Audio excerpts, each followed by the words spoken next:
ಕೆಲವು ರಿಸಲ್ಟು ಸ್ಪಷ್ಟವಾಗಿ ಕೆಲವು ಕಡೆ ತೋರಿಸ್ತಾ ಇದ್ದಾರೆ, ಕೆಲವು ರಿಸಲ್ಟು ಸ್ವಲ್ಪ ಗೊಂದಲವನ್ನು ಸೃಷ್ಟಿ ಮಾಡಿದೆ. ಆದರೆ ನನಗನ್ಸಿದ ಮಟ್ಟಿಗೆ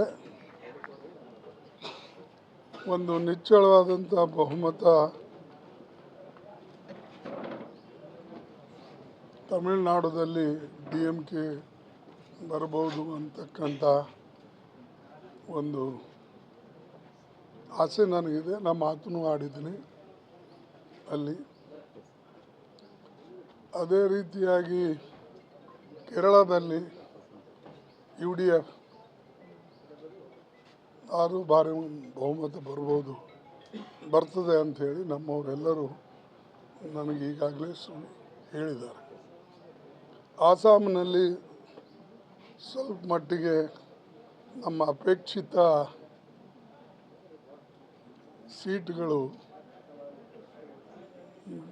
ಬರ್ತಾ ಇಲ್ಲ ಅಂತಕ್ಕಂಥ ಎಕ್ಸಿಟ್ ಪೋಲು ಹೇಳ್ತಾ ಇದೆ. ಬಟ್ ಅವ್ರು ತೋರಿಸ್ತಕ್ಕಂಥ ಅಂಕೆ ಸಂಖ್ಯೆಗಳಕ್ಕಿಂತಲೂ ನಾವು ಜಾಸ್ತಿ ಬರ್ಬೋದು ಅಂತಕ್ಕಂಥ ನನಗೆ ವಿಶ್ವಾಸ ಇದೆ. ಪಾಂಡಿಚೇರಿನಲ್ಲಿ ಅಲ್ಲೂ ಕೂಡ ನಾವು BJP ವಿರುದ್ಧ ಮತ್ತು NR ಪಾರ್ಟಿ ವಿರುದ್ಧ ಸರಿಸಮಾನವಾಗಿ ಹೋರಾಟ ಮಾಡಿದ್ದೇವೆ.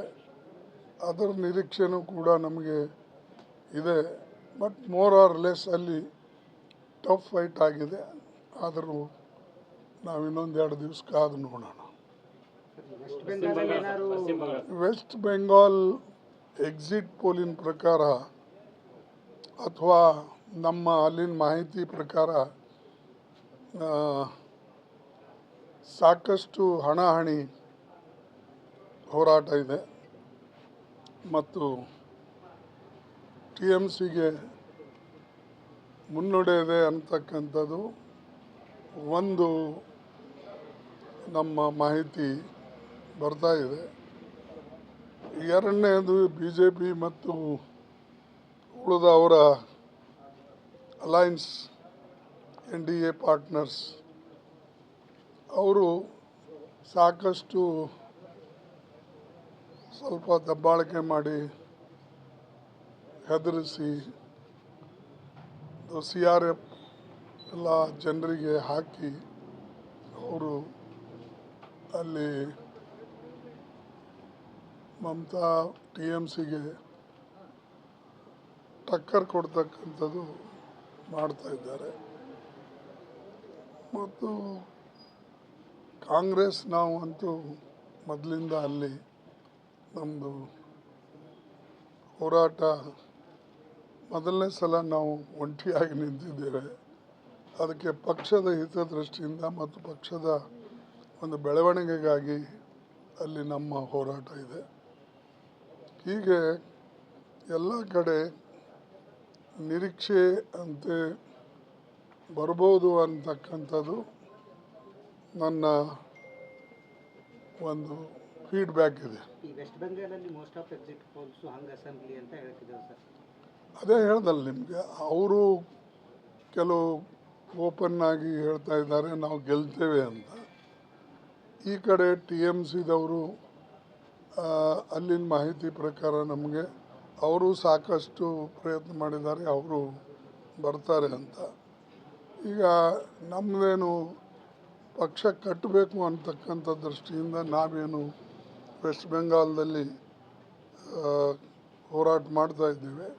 ಸ್ವಲ್ಪ ಮಟ್ಟಿಗೆ ನಮ್ಮದು ಅಲ್ಲಿ ಇಂಪ್ರೂವ್ಮೆಂಟು ಕಾಣಬಹುದು.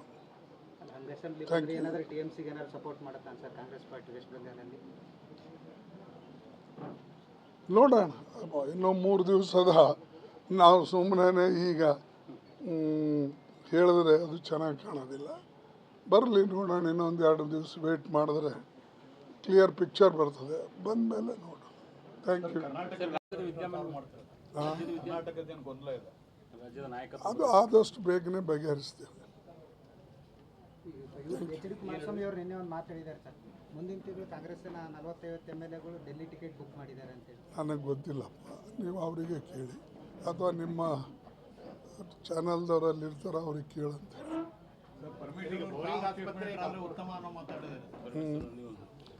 ನಾನಾದರೆ ಉತ್ತಮ ಅಂತ ನೀವು ಹೇಳ್ತೀರಿ, ಅವರು ಹೇಳ್ತಾರೆ, ಮೇಲಿನವ್ರು ಹೇಳ್ತಾರೆ. ಬಟ್ ನಮ್ಮೆಲ್ಲರ ಹಣೆಬಾರ ಅನ್ನೋಕ್ಕಿಂತಲೂ ನಮ್ಮ